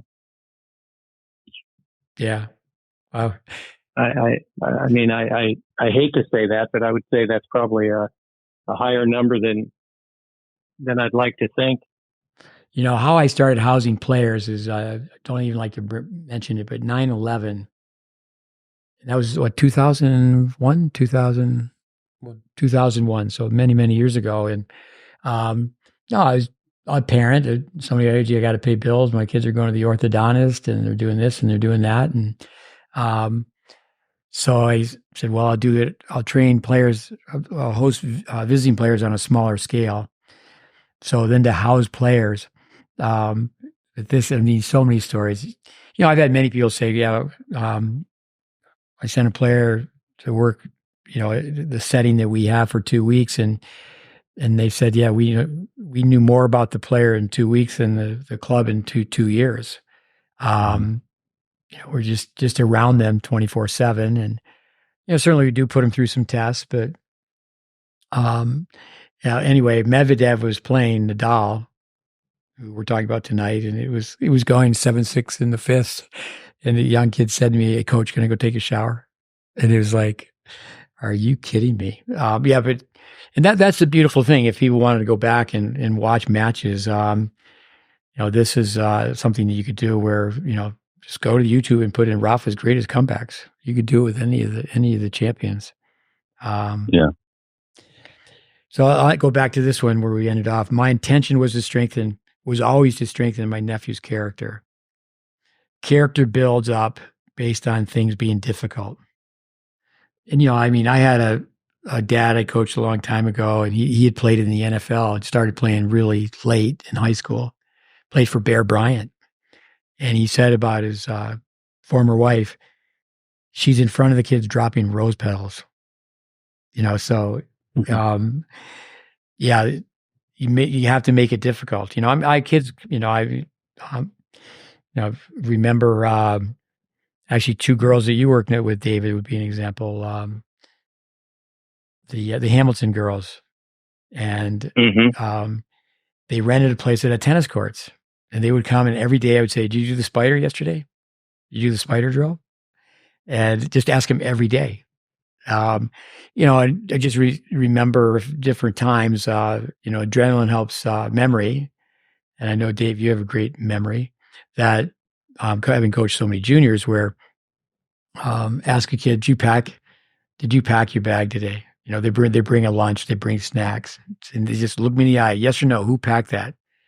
And then you tell the parents, get them, they have to get up early, and that's if they have to go without lunch, they have to go without lunch. So this is, we have a performance. We have this really effective lady that we hired here that, PhD, and she worked a little with the new Bob Neff out in California, sports psychologist and for the USTA now. And so anyway, she's on our staff, and she does a great job of coordinating that aspect of the program with the kids. But she came and she's getting to know some of the kids in the family. She's been there 5-6 months now. And she asked me in preparation for her meeting with a family who I won't mention, but she said, what's your performance goals for the two kids? And I said, it's nothing to do with forehands or backhands. I said, they need to make their own bed and pack their own lunch. And she said, no, what is it? And I said, that's it.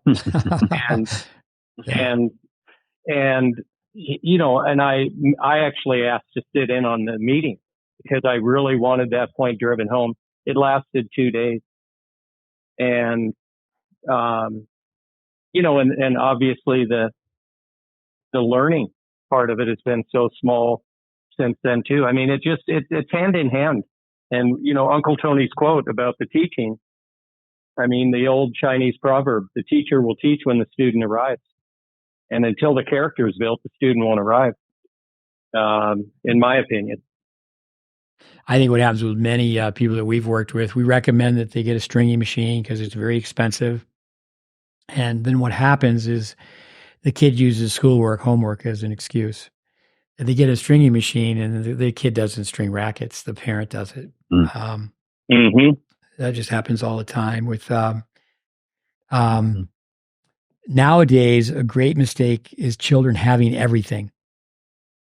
I know a parent who, you come up with chores and say, well, you want to play a tournament? We have a point system with Dare to Discipline, James Dobson, where you have an effort chart and a reward chart. Kids don't do chores anymore. They don't have part-time jobs anymore. In tennis, one sad thing about tennis is that the tournaments go year-round. And, we can't play 12 months of junior tennis a year. We have to take some time where, okay, they can continue to train, but we have to get them where they're working outside of tennis and they're getting their hands dirty. How many tennis kids in the U.S. today? I mean, and there's the flip side. It's so expensive, and we've got to do a much better job where it's not just going to become a game for the affluent. We broke away from the country club mode in the 70s through James Van Allen's tiebreaker, but we're going back to we're going to have small numbers playing. Making the life of young ones so easy doesn't help at all. Just a few more here. Perseverance is the ability to endure. Always respect your opponent. Achieving goals is about effort, sacrifice, and discipline. Technologies are not essential. Like I was a big fan of Bill Jacobson's CompuTennis. It looks like an ATM machine. At the UST National Campus, there's one on every campus. What's it called? PlaySite. PlaySite, yeah. And I've told so many people, I mean, I think it's great. You push a button and then all of a sudden the person you're re-analyzing on one side of the court's on the other court. And yeah, it can give you the amount of revolutions for a shot, say the speed, the spin. It doesn't do any math for a grip, swing, body. But, a kid is much better off the tennis program is much better off if every kid has a skip rope and if they have PlaySite. Yeah. You can just tell, you ask a kid, do some push-ups, do some sit-ups, let me see skip rope. And then they're a tennis kid because they can't do push-ups, they can't do sit-ups, and they can't skip rope. Always respect your opponent. Achieving goals is about your effort. I said that. Technology is not essential. To make things happen, you have to be responsible. I like the definition for responsibility, the ability to respond. I mean, this is be ready to fight to the end. And then success is never about special talent. It's always about hard work. And that's true. I mean, Tiriac was one who's used to, always say, you just tell people, don't even use the word talent. I don't even want to hear that word. Mm-hmm. What's the famous quote that Tim Tebow had on his refrigerator? Talent. Yeah, I got it. Go ahead. Hard work beats talent until talent decides to work hard. Yeah. Tony's messages are a type of medicine that is being given less and less to junior tennis players. This is my writing, who really need more and more with each passing day. Endure, put up with whatever comes your way, learn to overcome weaknesses and pain, push yourself to the breaking point, but never cave in. If you don't learn that lesson, you won't succeed as an elite athlete. And, so I think it's time to, say, okay, why was Rafa Nadal so good? And we've been on the air for a while. We haven't talked too much about forehands and backhands. And we've talked a lot about Uncle Tony. And I think that, if Uncle Tony were a coach here at Brookhaven and Rafa Nadal was living in a home in one of the suburbs around the city here and came to the program at a young age and connected with Uncle Tony, would the results have been the same? My gut instinct is saying no, it wouldn't have. That it was a set of circumstances that involved the right elements on the three-legged stool. They were all intact, and then they even added a fourth leg in Uncle Tony, and there were 0 shoulders to cry on.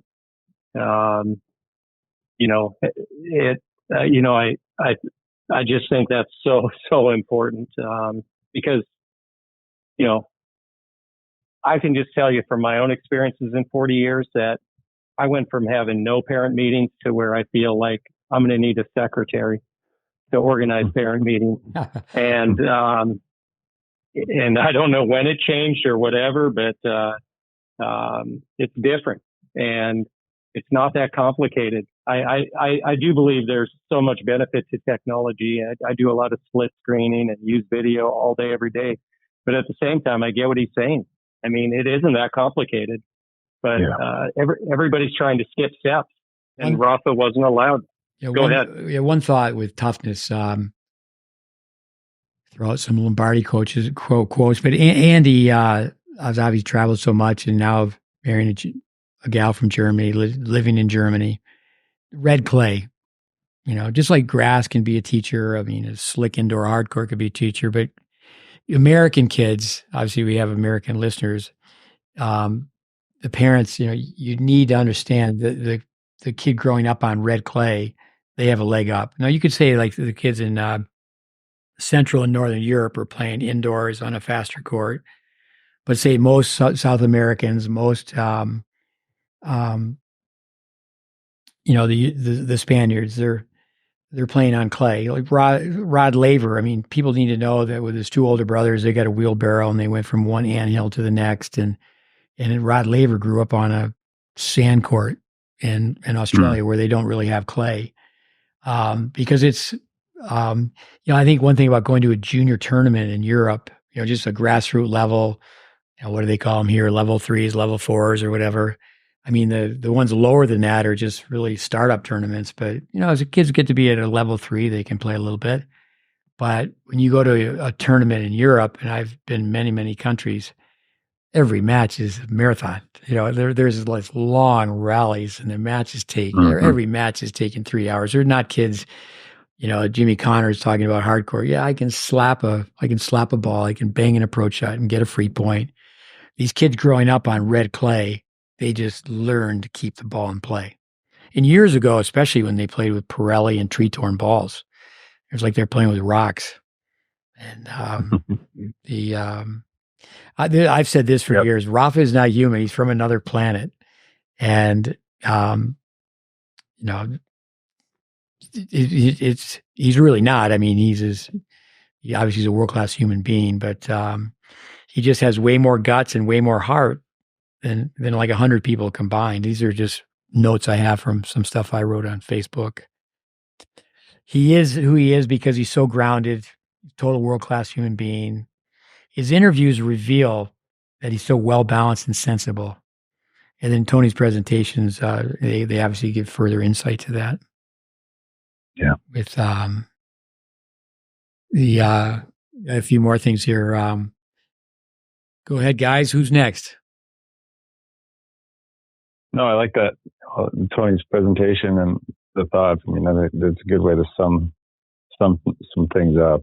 But I think, we haven't talked about the X's and O's of grip swing body or tactics, but it's been more about his mentality and his character, and I think that's for the listeners out there. That's really what the focus. I know in my own coaching, it's like try to get better at that, and just you got to be principled yourself and set the example. So Steve, if you want your players to cold plunge, you got to start cold plunging. With you really do have to try to be the example, and then you're gonna get what you tolerate. So you just have to decide what you want to tolerate and what you don't. And then you have to be principled in that, whether it costs your job or not, It's like what Dave just said about parents. Like, when did it all change? I can remember, so I met David in 1985, it's almost 40 years ago. And I used to have kids play sets where they had to hit all forehands. And I would not do that now because that's what they're doing anyway. And, so when people watch Rafa and go, well, he's running, some 11-year-olds going, well, Rafa runs around his backhand.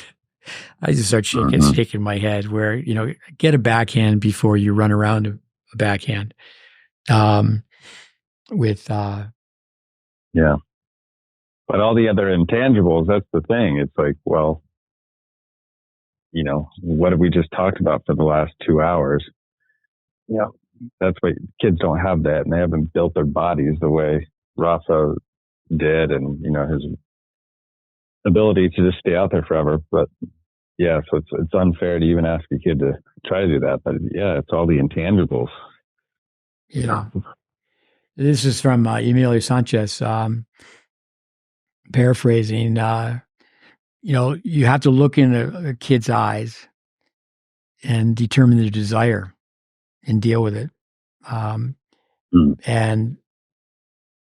to pull them out of their comfort zone and see how they do. So, that's, there's so many things that we've done in this podcast. I think with Jim Lair, he'd have kids go out and play with, they switch rackets, and Jimmy Connors used to pour water on his leather grip, and then he'd be drying his grip, and they'd ask him, "Why are you doing that?" He'd go, "Well, my grip's going to be wet when it counts."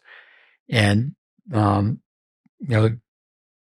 trying to just challenge players. Wasn't that like Joe Montana with football as well, or was it a different player would take wet snaps basically with the football? Peyton Manning did it. Peyton Manning, yeah. Yeah, I tell the story because the Super Bowl, the two Manning brothers each won 2 Super Bowls, and the first one was the older brother in Tampa, and they're playing the Bears, and the Bears quarterback, it rained all day, and the Bears quarterback fumbled the snap twice, but I guess the magic number was 50, but when the two brothers, the third brother was a receiver, but the two of them went on to be quarterbacks. They practiced taking wet snaps. That's another thing that's generational because the father, Archie, he was a quarterback. Now as the University of Texas has so another generation where they have a quarterback who's the grandson of Archie. Mm-hmm. With when you mentioned football and Joe Montana, right away I thought of Ronnie Lott, and Rafa Nadal is a Ronnie Lott. So the story is like Ronnie Lott, they've won the conference championship, and there's the off week before the Super Bowl, and he gets spiked, and it was his not his pinky, his ring finger, and the physician said, "Well, you won't be able to play. The infection's so bad." He goes, "The only way you can play is I have to amputate it." And the doctor was just teasing. And Ronnie Lott said, "Say that again?" He goes, "Yeah, well, if I amputated it, there'd be no problem." So he kind of looked at his hand for a little bit, and he goes, "Yeah, okay, amputate it." And they amputated half the finger. So that's a famous football story. So the Ronnie Lott, there's and you can find those stories. There's so many stories to share. But I think it was mentioned that you need to be a student of sport, and I think that's one thing with tennis teachers. Not to beat up on the industry, but too many times it's about the next lesson, and we need to bring sport back into tennis. Dave said, you can go to a conference and there's more people on the golf course than in the lecture class, but then you have to talk about the lecture classes. There are more lectures on how to make money than there are on how to make players. Right. Exactly. Yeah. A few things here. I know Andres Barbosa would give me a hard time on the pronunciation of the names. William Pato Alvarez.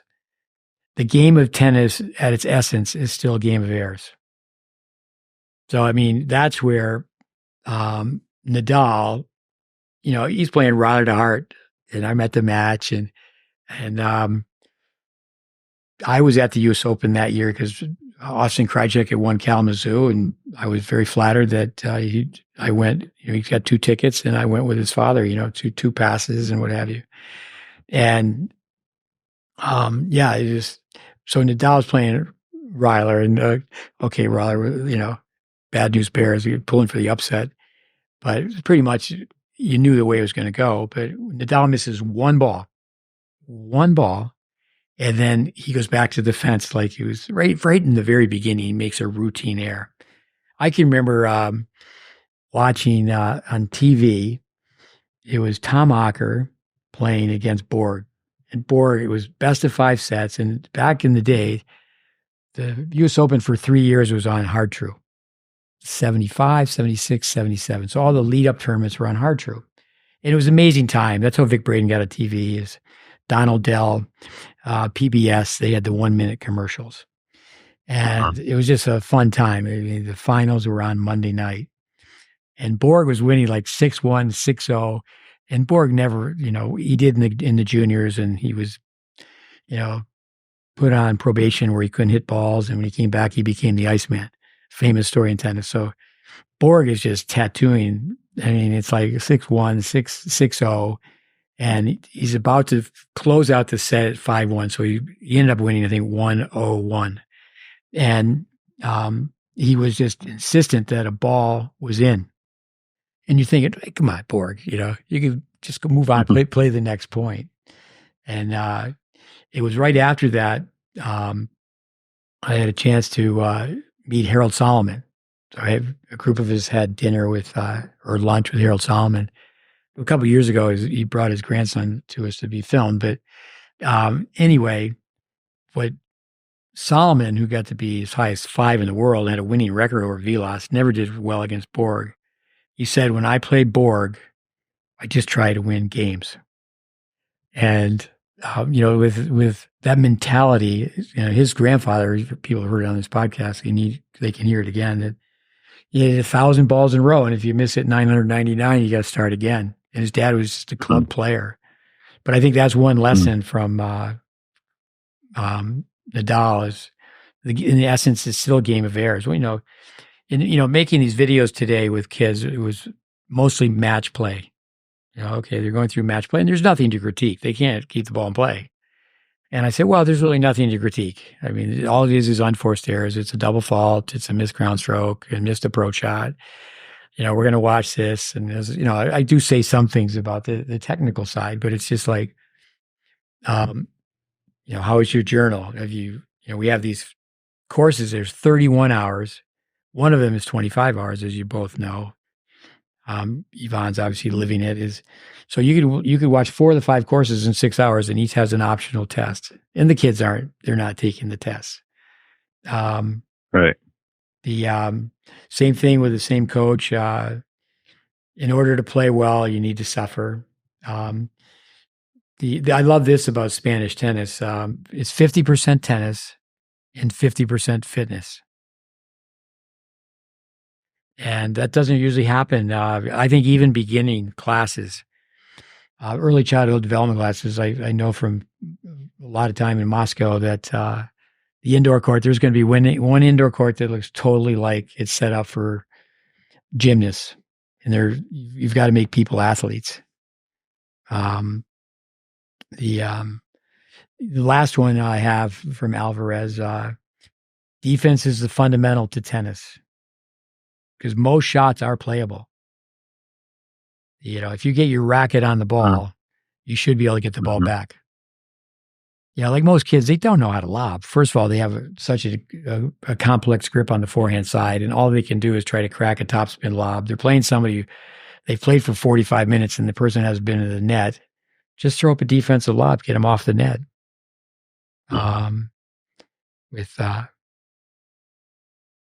What else, guys? I think we covered a lot. Let's talk a little bit about his backhand volley, though. He closes in. He doesn't have a continental grip. He has almost a forehand grip. The angle of the racket faces up, and the grip determines the angle of the racket face. The angle of the racket face determines the angle of the racket path. And but he's Rafa Nadal, and he can make that calculation. And so that's where kids, I think, is so bad when kids are being defensive. You're giving them science, you're giving them math, and you're giving them logic, and they say, "Well, I'm at YouTube. I'm on YouTube, and I watch how this person volleys." Yeah, Rafa would be the first one to say that. It was not a sure thing for him to win the gold playing doubles. Mm-hmm. Yeah. But, he's not violating physical laws.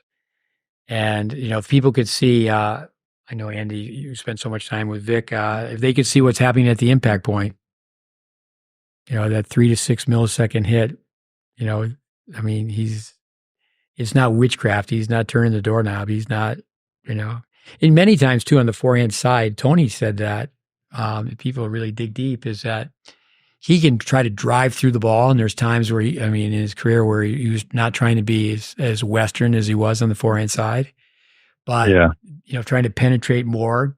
But he can drive, if you watch the racket, he can drive forward with that racket head, but he's still going to bring it back over his head. It's just part of his signature. It's an idiosyncrasy. It's not always because of the angle up. And Uncle Tony said, well, he started doing this crazy thing on the forehand, and we let it alone, let it go. It reminds me when Vic asked the question to Federer, where did you learn to have, your game and all these options? And he says, well, I made the list and went out and practiced, those shots that I felt like I need to have. And he asked a similar question to Rafa, and he goes, I don't know, I just hit it. Yeah, right. So just completely different type of approach to the game. Vic used to get a lot of laughs with that too. I don't know. I just hit it. I don't know. And then really in the end, you've got to be free of technique. Braden had a great line where once you start thinking about technique, you're going to finish second in the field of two. And you can get teched out with, someone comes to see you and they say they want to play college tennis, and, they've got a total palm up serve. You have to be a very good player. I tell parents, well, if the kid is on their way, and, you can start to work within their game when you know that, college coaches are going to be knocking on their door and there's going to be some scholarship money. But, I've had so many people sent to me that that's not in the cards. They've got to go back to the drawing board. Yeah. Let's wrap it up, guys. You got a list there, Yvonne? You got anything you want to wrap it up? Maybe 10 points? Yeah, of course. Yeah, I always got the list. The list. One comment while you were finishing up, I thought was that these two guys should take a cold shower in the morning. Cold showers for everybody, all around. I've done that. No, it's great. It's great. I recommend anybody try that. But I was going to say that, you can make some pretty smart statements just based off of Nadal's backhand volley and backhand underspin grip. He holds it Eastern. It's crazy how he's able to hit it. And, I even for myself, speaking for myself, before I knew anything about, grips, shape of the swing and what the body should be doing, I looked at that and I said, oh, that's a little funky. That might not be right. But, who can argue against 14-time, French Open champ? They must be doing something right. But I know that doesn't look correct. So before any information, tennis knowledge, tennis math, I had this feeling, and I know that that's the same with many players. So then you can make some smart statements based off of that one intuition that I know most players have, that, well, holding a grip on three, Eastern grip on the backhand volley and underspin is not ideal. Well, then what would be ideal, right? If there's a non-ideal, that means there should be an ideal. And that leap of logic between, well, what could be the most efficient just doesn't occur in tennis. Well, if there's a bad grip, what's a good grip, and that just doesn't happen. And if that were to happen more often for all coaches of tennis, and or let's say students of the game and players and parents in that sense would ask that question. It's like, well, what is the best grip, and give it in terms of, well, this is not the best grip because of this. That means this grip must be the best or the most efficient because of this point. And then you'd have to talk about tennis math, is what my point comes to. It's all these loosey-goosey, well, I hit it this way, so you should hit it this way. I almost made the team at Michigan, so this is how I hit the ball. You can hit the ball like this because I play like this. So it's just, it sucks that personally, again, I always come back to personal experiences. Like, I never had that idea, so I don't blame anybody else. I never had the thought of, well, what is the right grip? I was just taught, okay? Here's the story on grips. If someone comes to you, they have a Western grip, and certainly film them first. Send him the first. I grew up where it was a luxury to have white medical tape. It was pretty nice to tighten up your shin pads. And I many times over the years, the kids got a Western grip. Say, well, the first thing we're going to have you play. You can play any way you want, but you're not serving. Go play a set with this kid, but he serves the whole set. And just tape their hand to an Eastern. Just go play. Let's see what happens.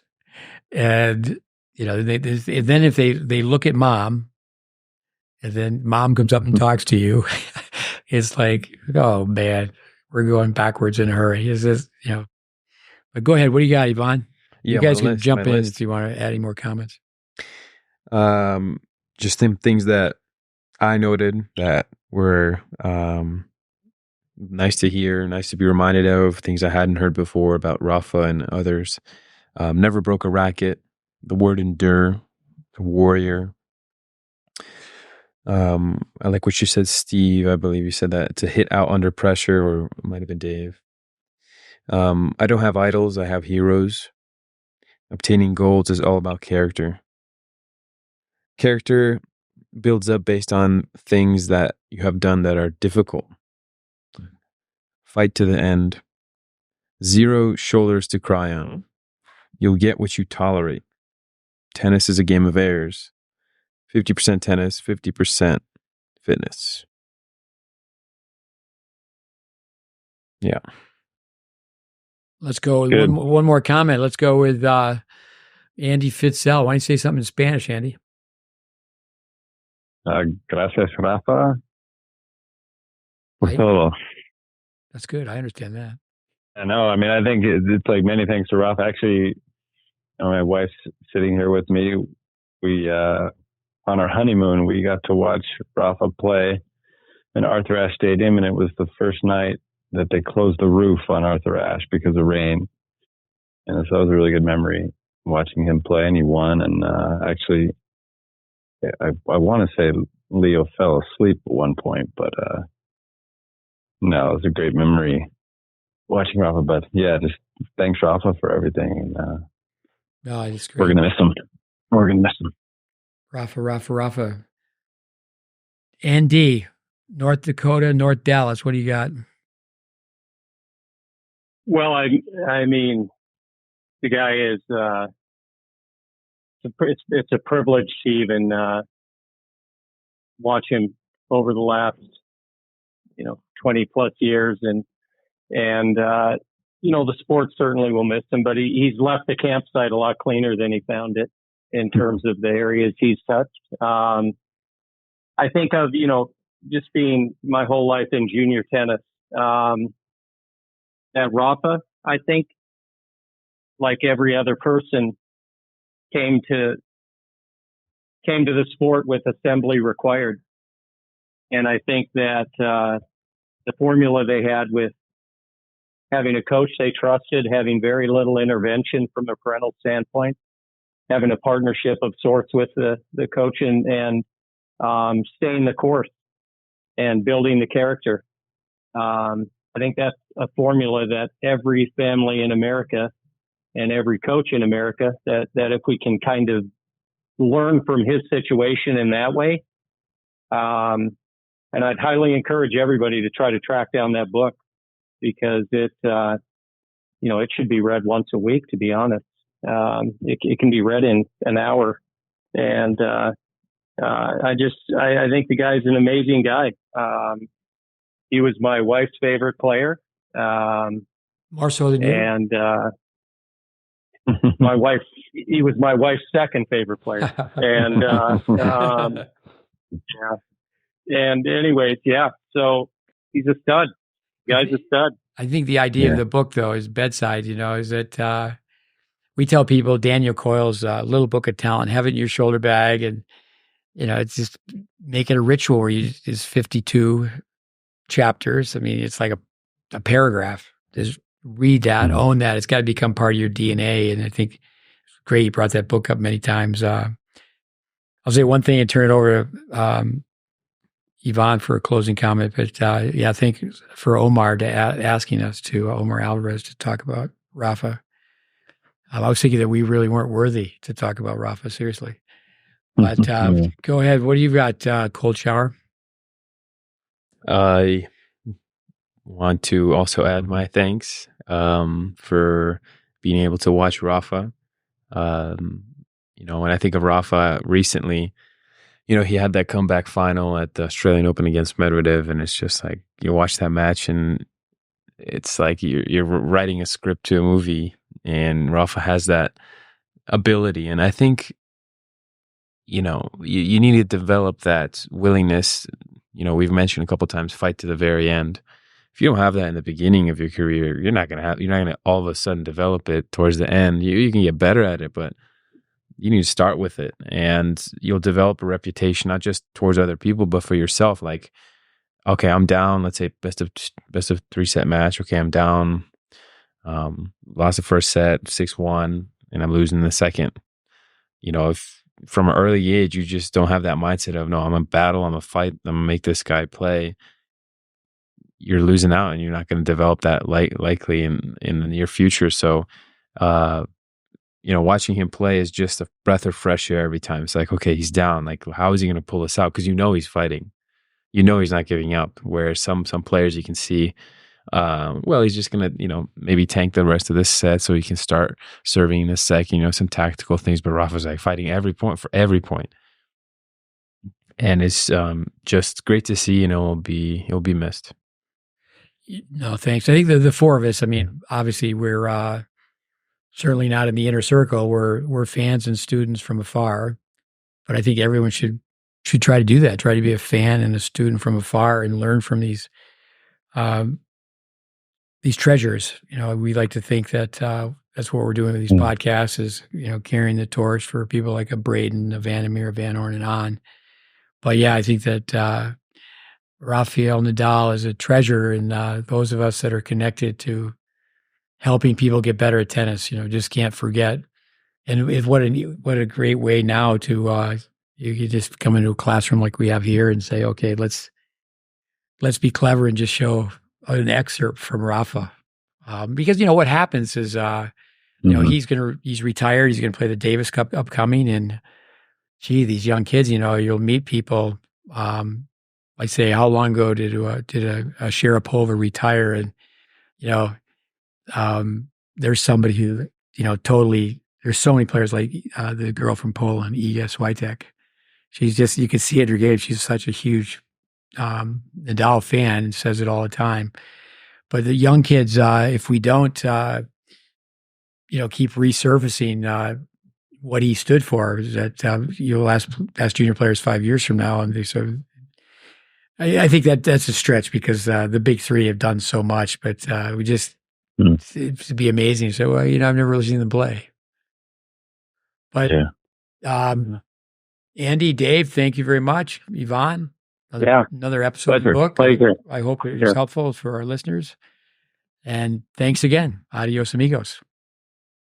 Adios. All right. Thanks, guys. Have a good night. Yeah, thanks. Thank you.